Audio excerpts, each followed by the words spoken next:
Alright, here's my Harbor Freight Flux 125, I think. It's a, I don't know, part number 63583.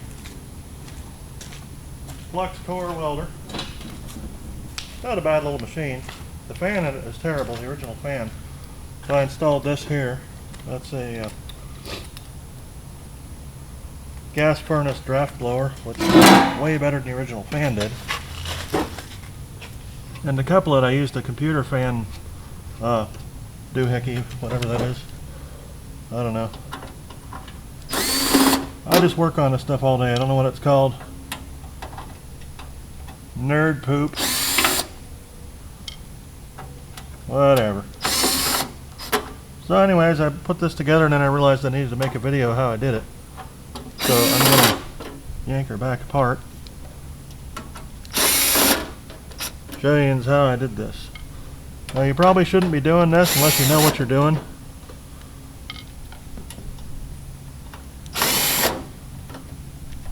And not like the guy with 3 fingers left knows what he's doing, but actually, you know, have experience with electrical systems and high current and high voltage and stuff. Alright, so this side comes off here. What I did was I just kind of took the grinder and I made a big old nasty looking gash in the bottom of here. And I used 2 Tech screws and I just zapped this right to the side of here. That should be enough air. I mean, it's got this ridiculous amount of air coming through this blower back here. So it should, in theory, cool the diode array, or the full bridge rectifier, off enough that should be able to get away with it. Now I changed the gun on this too. I put a MIG gun, which has the extra little tube hickey on it. So eventually I'm going to be doing some MIG welding on this. So, and because of that, and the fact that there isn't very much room inside there, I left this bridge rectifier on the outside. Now the one thing I would change if I did this again was this is in the way of the handle. When you open the dumb thing up, it gets in the way, but it's functional. Eventually I'll probably move this little support bracket down because it's irritating there. I like to be able to open the dumb thing and change the spool, but it works the way it is. So with this little tube on here and an actual MIG, well, I mean it's as good as an Amazon $35 Chinese MIG gun tip can be, but it's worked so far. It's got a little hanger out that the Harbor Freight one doesn't. Yes, welder. So anyways, that's a MIG gun, so I'll be able to MIG weld with it, and that's part of why I left the bridge rectifier on the outside of it, because you want to change the polarity usually from actual MIG welding when you do flux core. Flux core, you want to have the electrode negative and the ground positive. That's how this is set up now, and I can swap these two if I need to. Now, this here, just a computer fan air plenum thing. There's an L bracket I bought from the hardware store cheap.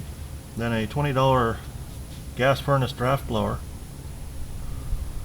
And since the existing fan in the welder is, I gotta get some sleep, I'm all screwy. Since the existing fan that came with the welder is a piece of junk and B, 120 volts, I just put a couple of wire nuts on and wire nutted it right to the, you should probably use a grommet for these wires. I just kind of stuck them through there for now, temporarily. But you know, just this switched lead here, it turns on when the welder turns on. When you turn the power switch on, I mean. So it's always cooling it, and this. Alright, back I am again. Seems like everybody wants to stop by here today, which is alright. They're allowed.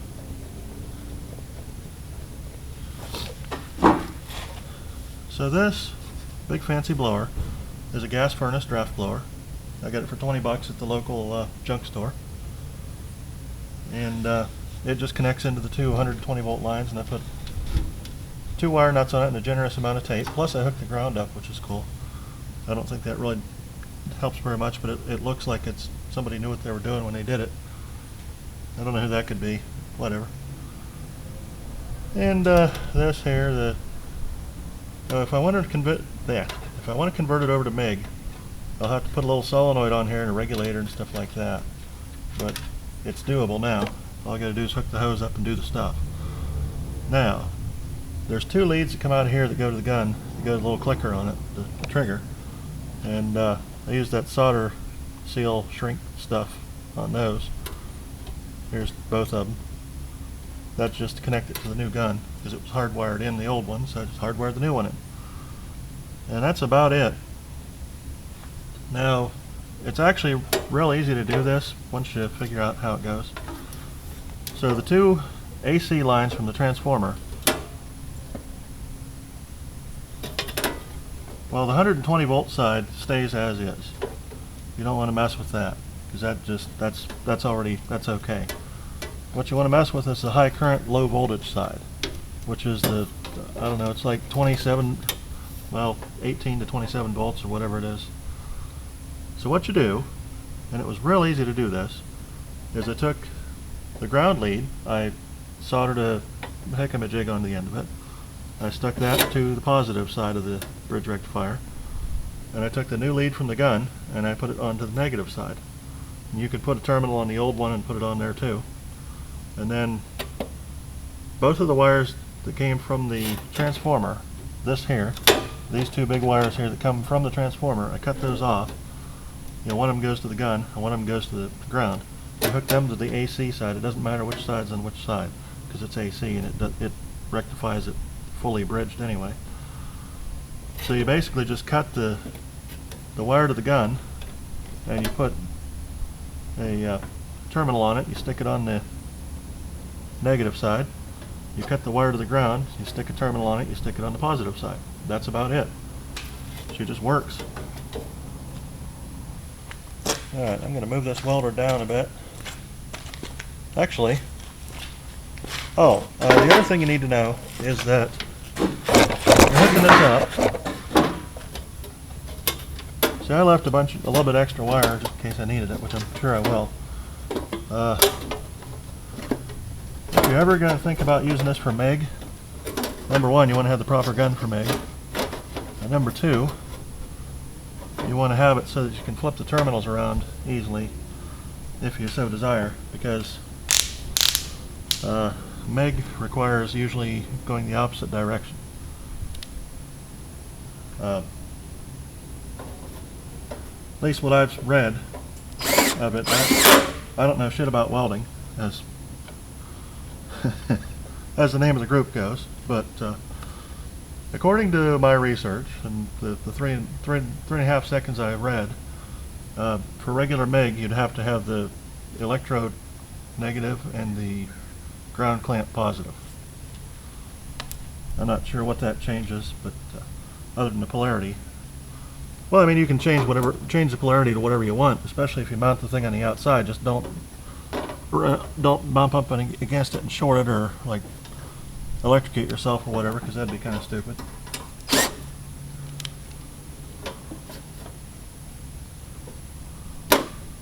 There it is. Okay, got to find the holes.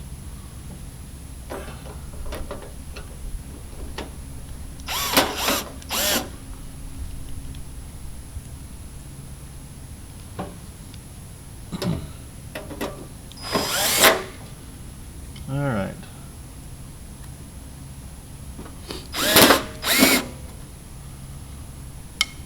Oops.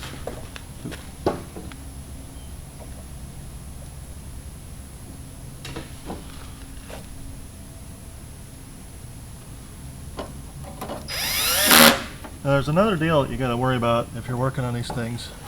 Normally, the real welders have a big inductor, which is basically just a big coil and a big iron core. And this one doesn't. And you probably also want to have a capacitor and a bleed resistor across that capacitor to draw it when it's not in use.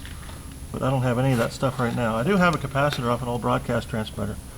I'm going to eventually hook up to this, but right now I'm just going to further out it the way it is, because, I don't know, it should be good enough.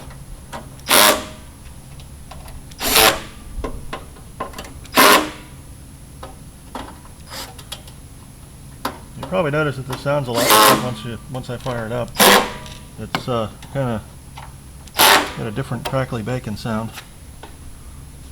Sounds like a welder. I mean, but whatever. All right, let's move this out of the way, into harm's way and out of regular way. I got a chunk of steel wire. Like I said, try to avoid shorting out those terminals in that doohickey, because they don't like that when you do that.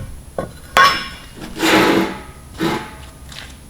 what do I got for something for a prop?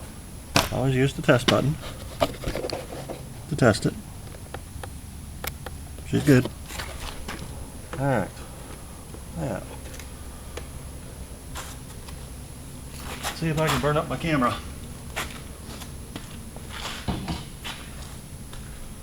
Alright, this fan's a little bit loud. It's not too bad. It's acceptable. Okay, max heat. Clamp on.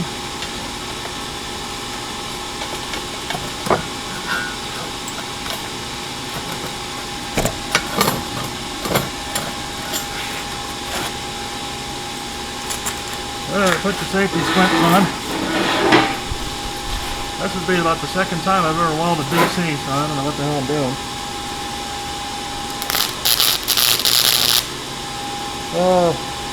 That one.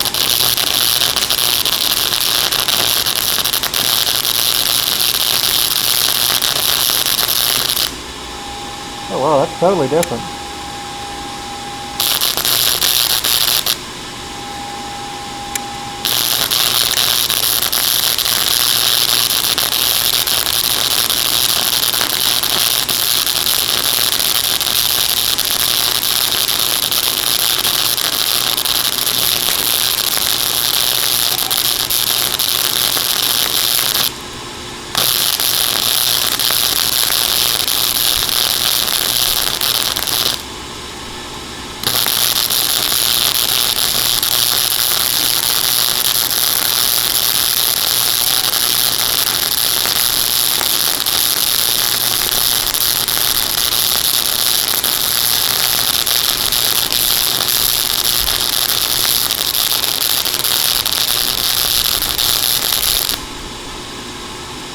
Now that's a completely different animal from an AC welder.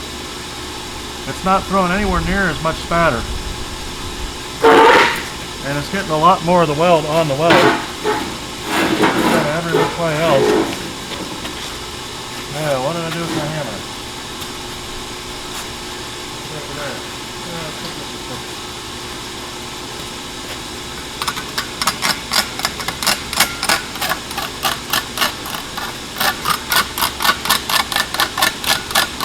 It's not the best, but it's also not complete bird shit, and you can see it's got better penetration than the other welds I did.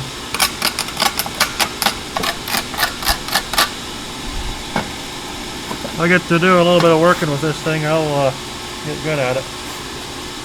Ouch. Maybe also not trip over everything.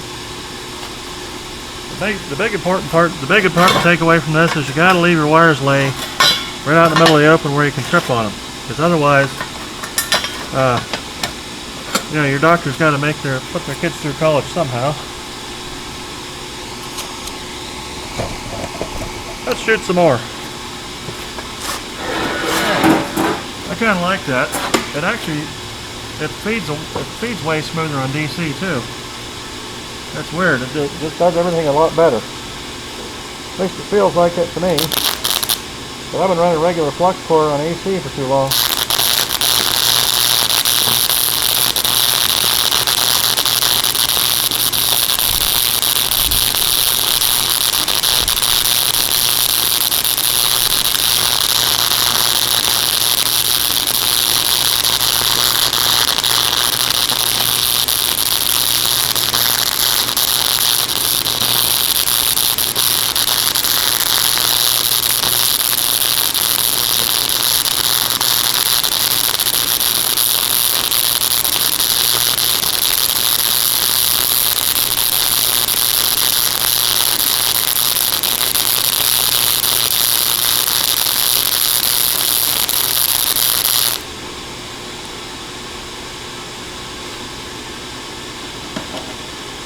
Not the best of beads, but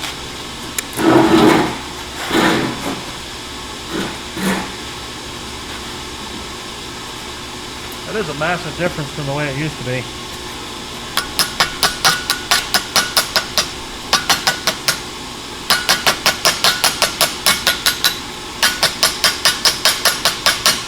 I mean, it used to be that you'd run a big old nasty slag blob with a couple of chunks of metal adhered to it. This here, yeah, down the middle it's kind of funny, but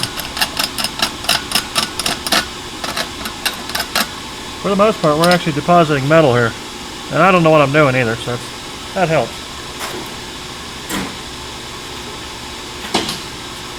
Oh, there's one more. Put this down.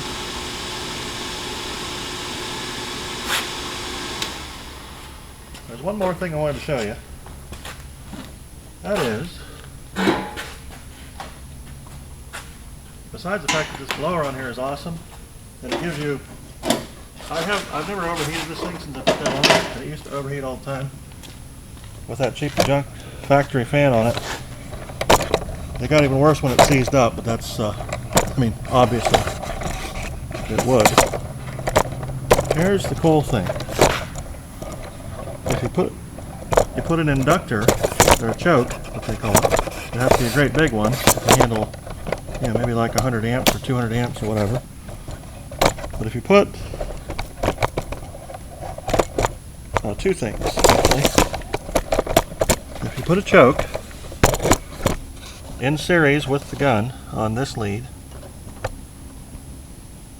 oh, that's barely even warm. Heck yeah, that's good. All right. So you put a big inductor, a choke, in series with this lead, and that'll help even out your arc.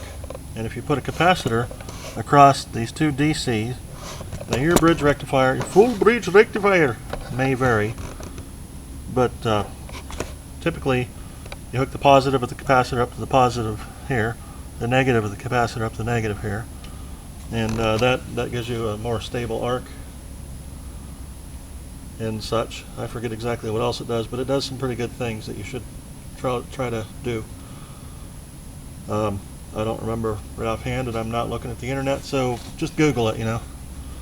And if you put a capacitor on there, you want to put a bleeder resistor across it, maybe like 1K ohms, and you know, just across the two DC terminals, and that's it. Pretty much once you do all that stuff, you've got a giant electric supercharged welder that's DC. And I think I paid $140 for this thing. I think they're still selling them for that much. And, you know, like I said, it's not the weldiest of welders, and nor am I, but it does deposit a lot more metal now, and it transfers a lot more heat to the piece, and it makes a lot less spatter. So I'd say if you got it apart anyway, it's well worth it. And if you know what you're doing, it's well worth it too. It's not more than maybe an hour job if you've got the right tools and supplies and stuff. You can go to Napa and pick up those terminals that you need, the ring terminals. They're copper. You get the solder pellets with the flux already built in with them. And well, you have to ask for it, but they'll sell them to you. And that's it. You just heat her up with the torch and dip the wire in while it's hot. Let her sit there a minute with the torch on it, let off, and makes you a nice end on it. Yeah, there you have it. Harbor Freight Flux Core DC welder for cheap.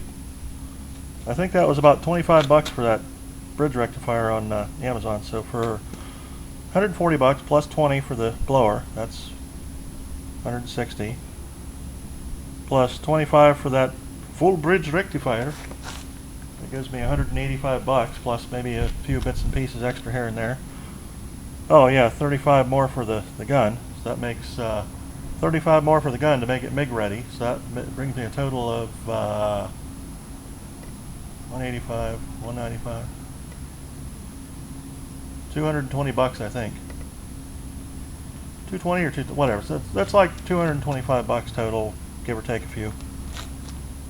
Anyways, well worth it for what you get. And I like these welders anyway. Like I said, the first thing you need to do with it is upgrade the fan. But other than that, if you get one of these, it's like a Flux 125, I think, you're in good shape. Thing. How about you focus, huh? No, you won't focus. Alright. I can't read that because I'm old and my glasses are crappy. Hang on. Part number 63583, I think. Sure looks that way. Something like that. Anyways, there she is. Yep, see you later.